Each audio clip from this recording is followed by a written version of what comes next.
నెల్లూరు జిల్లా పెన్నా నదీ తీరంలో ప్రతి ఏటా సంప్రదాయబద్ధంగా నిర్వహించే గొబ్బెమ్మల పండుగ ఏర్పాట్లను మంత్రి డాక్టర్ నారాయణ అధికారులతో కలిసి పరిశీలించారు. భక్తులకు ఎలాంటి ఇబ్బందులు తలెత్తకుండా పండుగ ప్రశాంత వాతావరణంలో జరిగేలా పటిష్టమైన భద్రతా వసతి ఏర్పాట్లు చేయాలని అధికారులకు దిశానిర్దేశం చేశారు. గొబ్బెమ్మల పండుగకు సుమారు 15,000 మందికి పైగా భక్తులు తరలివస్తారని అంచనా వేస్తున్నామని మంత్రి నారాయణ తెలిపారు. అందుకు తగ్గట్టుగానే అన్ని శాఖల అధికారులు సమన్వయంతో పనిచేయాలని సూచించారు.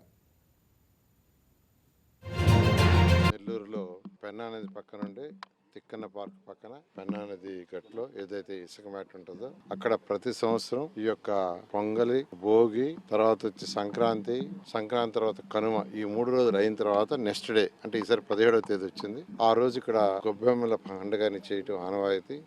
దాదాపు 10,000 నుంచి 15,000 మంది యాక్చువల్గా దీనికి వస్తారు.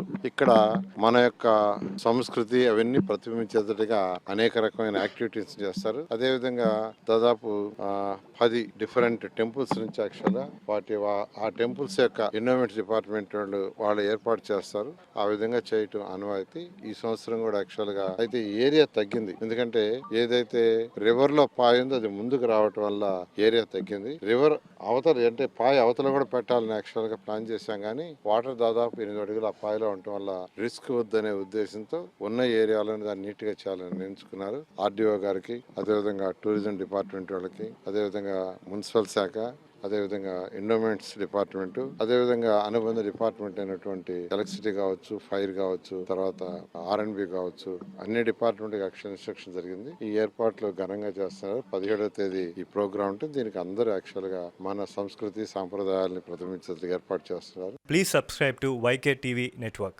Please subscribe to YK TV. Please watch YK News. Don't forget to subscribe YK News channel.